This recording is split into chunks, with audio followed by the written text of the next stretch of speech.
Okay, my name is Debbie. I'm 46 years old and I work at Cervical, which is a mining and construction company. I've been here for 3 years.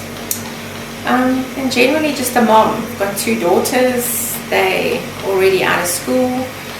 The one's studying and the other one's working already, and yeah, basically just normal person doing everyday things. To a degree, I suppose you could say I was prepared in a way. What had happened was that I had been bleeding, off and on all the time, and for me that was very unusual because I'd always been very regular to the day. I'd never had a problem. And I'd gone to see a doctor. Well, actually my GP was so busy that he couldn't see me. So I got the name of someone else and I went to a Medicross. And the lady I saw there, the doctor, she gave me medication to take the bleeding away. So it worked. It took the bleeding away, but after like 3 days it returned. I'm taking these tablets, and so anyway, I took them for like a week and it stopped. But as soon as I stopped taking the tablets, it came back. So then I thought, no, this is not on. And she actually said to me, that lady, she said to me, she advises that I go see a gynae, and she told me who I should go and see. And yes, fortunately the gynae was actually around the corner from where I live at the Cervical hospital. So I went to see her.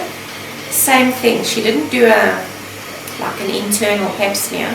She just asked me how old I am, and maybe I should look at different options, maybe having a hysterectomy, or maybe getting the loop fitted or something like that. And she put me on a different contraceptive. She said maybe that could help, because the one I had been on apparently can't really control your hormonal cycle and your hormones as such. So, and she said come back in 2 weeks. So off I went again. 2 weeks later I came back. Yes, I stopped bleeding, but it wasn't right, So I saw her and I said to her, this is what's happened. So she said to me, have I stopped bleeding? And I said, yes, I have. So she said, okay, well, these are your options. And she told me the same 3 things again. And I was actually getting up to leave, and I said to her, don't you think we need to do a pap smear, because this is, why I've actually come to see you in the first place, because I think we need to. And she did, and it was like, as soon as she looked, she said to me, oh, it doesn't look good. There could be a growth. It looks like there's a growth and it could be cancerous. So she took and she did a little biopsy right there and then, and she sent it away, and she also booked me into hospital there and then at the Cervical hospital. I was in hospital then for, I think it was 3 days. They did blood tests. I can't even remember what all they did. I think I had it was a CAT scan and all kinds of things anyway, and then yes, it showed on there that it was positive. It didn't, it hit home, but it didn't hit home, you know what I mean? It was like, I just thought to myself, I can't still feel fine and have cancer. To me that was like impossible.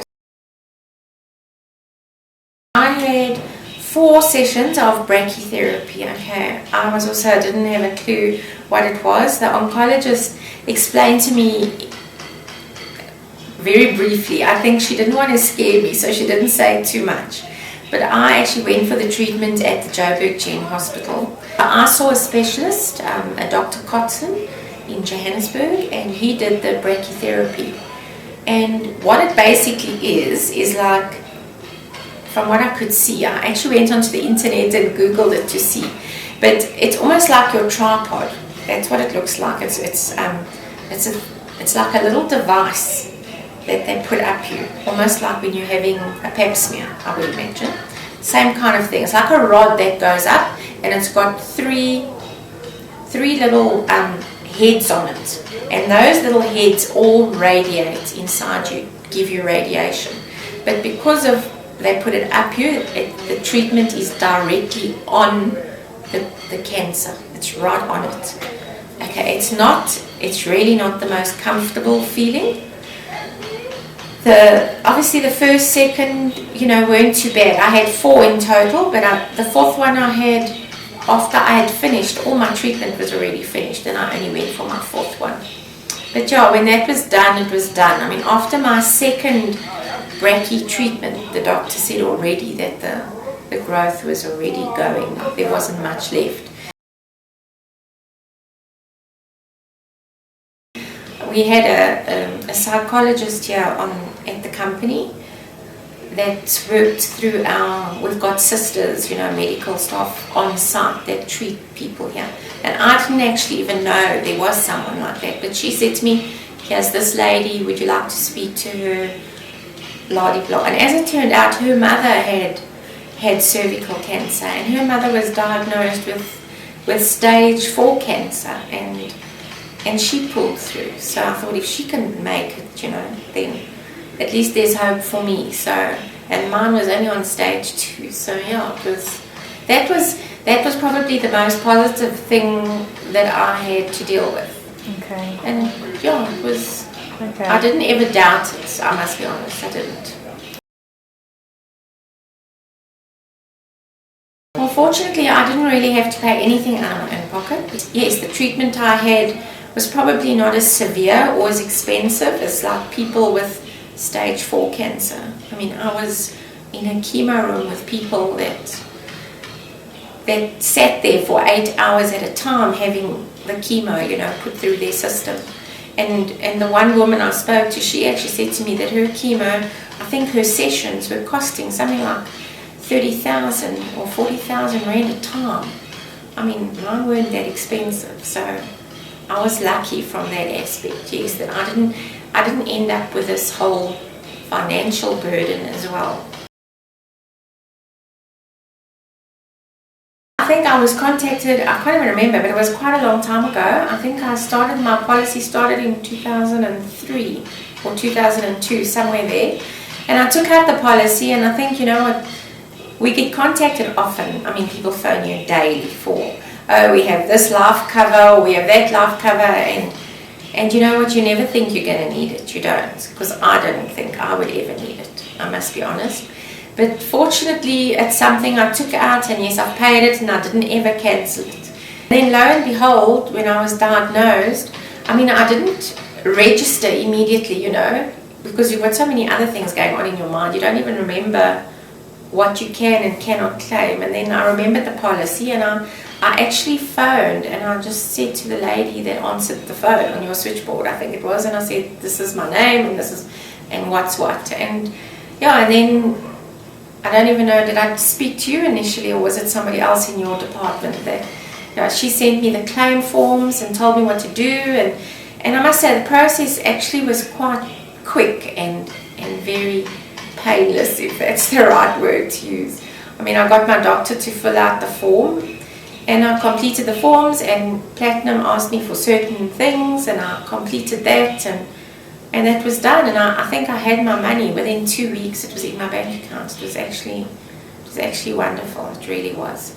Leandi, she phoned me as well and told me about this gift pack that I was going to receive, and that was awesome as well. I mean, I didn't know what to expect. I thought, okay, because you wanted my clothing size and shoe size, and yes, and when that came, it was like very, very thoughtful. I mean, I even said to my daughter, a lot of thought went into the pack that was sent out, So yeah, it was amazing. It really was. And then if that wasn't enough, then I got another call for another weekend away, and it was a choice of things that I could have, and just generally, I mean, I've told everybody, and people have now said to me, oh, how can we join, and what can we do, because we'd like to take out a policy now. I said, well, actually, I only do it through somebody else giving your name. It's not something you can just phone and get.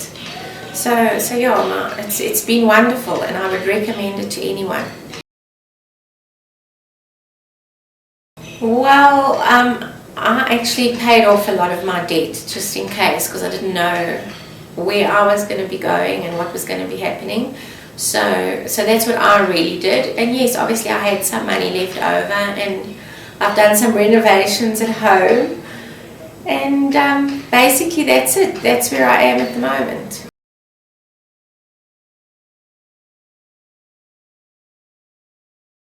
I would just say, okay, never say never. Don't ever think it will never happen to you. I mean, I don't have there's no history of cancer in our family at all, of any kind. So yeah, but they say cervical cancer can happen to anybody because it's not an hereditary thing. I mean, I still don't know why I got it, or how I got it. It's just, it was there.